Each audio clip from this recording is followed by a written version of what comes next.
Hello and welcome to TC Toolbox. My name is Glenn Keller, and in this demonstration we're talking prerequisites for the Teamcenter 2512 version of Teamcenter. So what we're going to be doing in this series is installing Teamcenter 2512 as we spoke about in our introduction. And we want to make sure that the prerequisite software provided by Siemens in the compatibility matrix is installed on all of our servers that we're going to install on. Now, in this case, I'm installing on a single Amazon EC2 instance, and this EC2 instance here, if I go to the system settings, has roughly 32 gigs of RAM, and I've got a pretty decent chunk of space on here. So make sure that you have enough space to store the components that you're going to go and install on that server, and then we will take a look at some of the base sizes once we have it installed. Also note that some of the topics like Java and the editors and the browsers should probably be replicated and installed on all of your servers if you're using a distributed system. To get started here, we do need to kind of plan out our architecture. So just note that in this case, we are going to install everything on this one big server. So this is a training environment that we're installing here. And that means that everything's going to be right here. Every client that we access, etc.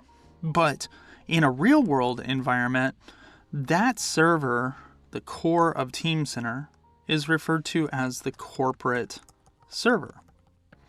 And that server, there are a bunch of other servers that are installed to kind of support it. And there's communication going back and forth between those servers. Things like your web tier, your server manager, or your pool server, etc. Now, if you don't know what any of these are just yet, just note it's the resources behind your firewall. It's your server side. So in here, each of these server locations, if you're planning them out and distributing, need to have all of these prereqs that we're going to talk about in here for the most part. Now, obviously, one of the prereqs that we're going to talk about is going to be a database. And that database needs only to be installed in its location. Same with the license server. So, other things that we may need to consider is the clients that are sitting out here, so those client locations. Things that we need to consider in here are things like Java, if they have local integrated CAD with Teamcenter or a rich client or a BMID if they're an administrator. Java needs to be considered out here, the browsers, etc. So these are the types of prereqs that we're going to go through. This is why we're going to go through them. And just remember to replicate across, and we'll talk about each as we go. So the first thing that I'm going to recommend here is this Visual Studio Code software. I always put this on a box like right away. And the reason I do this is because this is an editor that is going to support both your development in active workspace needs, but also your ability to open up any files. So you can see here I have an example. I've opened up the version.properties from my media for 2512 just to confirm what the actual version is and when it was released, which was on November 21st. So I'm going to use this. It does allow for a terminal integration. So instead of using a command prompt, you could say new terminal in here and then come down over on the left hand or right hand side and choose command prompt for Teamcenter. And then you can begin to interact with it in the terminal. You can also open folders and compare files. So I like it a lot. Definitely to each his own. Some sites you can only have one or another software. So Notepad++ is a great one. Visual Studio Code's a good one. And then to each his own on others. All right, so I'll close that for now. I've got that on each one of my servers. In this case, just this one. The other thing that you need to make sure that you do is make sure you have a browser of some sort. Even on the server side, it may become necessary to ping certain URLs and just kind of get a sense for the state of the Teamcenter components, but also Deployment Center itself, the installation tool that we're going to run, is going to be run in a browser. So most of your common browsers are supported, Safari, Google Chrome, Edge. So you take your pick, make sure it's supported on the matrix, and then install it. So I put one of these on each one of my servers. So those, in addition to my Java, if I come in here, I have a Java installation here. You could put it wherever you needed to on the server if you have a standard directory for Java or naming convention. In my case, I have the 2103, which is supported for Teamcenter 2512. And in 2512, in this version of Java, I've got it installed here. Here's the release notes on it. So if I open this up, I'm just going to default to my Visual Studio Code. You can see that this is actually 2109, so it's a little bit later in the patch sequence. 2103 is what's supported, but they did do testing with later versions of 21, as they stated in the matrix. So for a training environment, that's what I'm going with. Definitely stay to the supported versions, and then go through mitigation processes if the versions are older, for security reasons. So for security reasons, I have a later version. All right, so I've got Java here. Another thing that I like to do with Java is come into the environment variables on the machine. So edit the system environment variables, and then set Java home in the dialog here. So I set Java home and JRE home. You don't have to do it in the user side. Obviously, I'm doing that so I don't have to restart this machine. But definitely make sure they're included in the system variables if you have more than one user accessing the machine, and that's where I typically will put them. So you can see that here. Make sure it's added to the path as well for the bin location. Typically a standard installation will do this for Java. And then if you're upgrading, just take this into account. I typically will keep both versions, the older version and the newer version, on the machine just so that I get the full functionality. Another thing that we're going to talk about is the license server. So you will have to get a license server and host a license that you purchased in order to validate the installation. It doesn't just help with running the software. You actually don't get the installation unless the license is valid. So I always put a pointer here, this SPLM license server. This is going to point to the port and host in which my license is running on. All right, so I've got my environment variables here. I've talked about a couple of our prereqs. Another thing that I like to do is I come into my apps directory. This is typically where I install. Just note that when you're installing Deployment Center, your media needs to be local to Deployment Center, preferably. It only supports a local path, but for your deployments, like your other servers where you're going to actually execute the scripts, you can set up or you can use the full server path. Just map drives aren't typically supported. All right, so in here, I've got Java. We took a look at that. I've also got my media. So I have a media folder that looks like this. Typically, I'll point out the Siemens folder as the repository, the software repository for Deployment Center. So the Siemens folder in this case actually includes a little bit more. So I'm probably going to end up putting all of my media right here in the software folder. And you can see I've got the Teamcenter 2512 media sitting in here.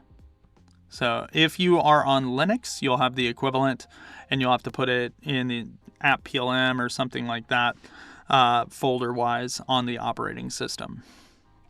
Now this media looks like this when it's installed, and you can access things like Deployment Center from the install folder. We'll go through that in a later demo. In addition to the software folder for 2512, I also have reference docs. So I've got online help documentation, a local on-prem copy. Now Siemens does provide a nice documentation proxy server now, and that allows you to actually bypass the web key with a API so that you can access the online help without having to log in with that web key. So you don't actually have to have it installed locally. I still depend on my local installations. The downfall for the local installation is Siemens may update the documentation per a patch, and you may have to roll that patch into those docs. So the documentation needs to be installed, and we'll take care of that here soon. And then I also have the platform matrix. This tells me what version of Java, databases, etc. And you can get this from the downloads section of the Teamcenter software on the Siemens site. And then the deployment reference architecture is a must. This is going to take you through all the connections, the default ports, and really how each piece of the software talks to each other. So again, if you have a distributed installation, you are going to need to know those routes and how things are going to talk so you can A, open up firewalls, B, ensure that DNS is set up correctly, C, go through and make sure that the communication channels are valid, and all of that type of thing. So we're going to make sure that we have the documentation local. We're going to make sure we have Java installed on the box and environment variables set. We're going to designate a local location for everything to get installed, which is my apps directory. In our case, I have an Oracle server sitting here. I do not have an Oracle database or listener yet. We'll go through those. I can also go through the Microsoft SQL Server 2019 once we get the first initial install done.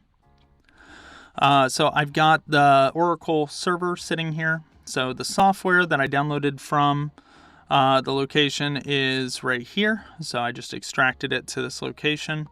And then this is when I went to install it, I just chose this folder as the installation directory for Oracle Server. Not too much to it.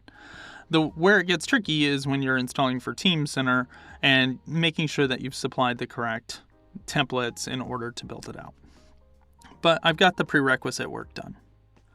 Now, take a note that when you install Oracle, typically in most environments, Oracle is going to be installed on its own server.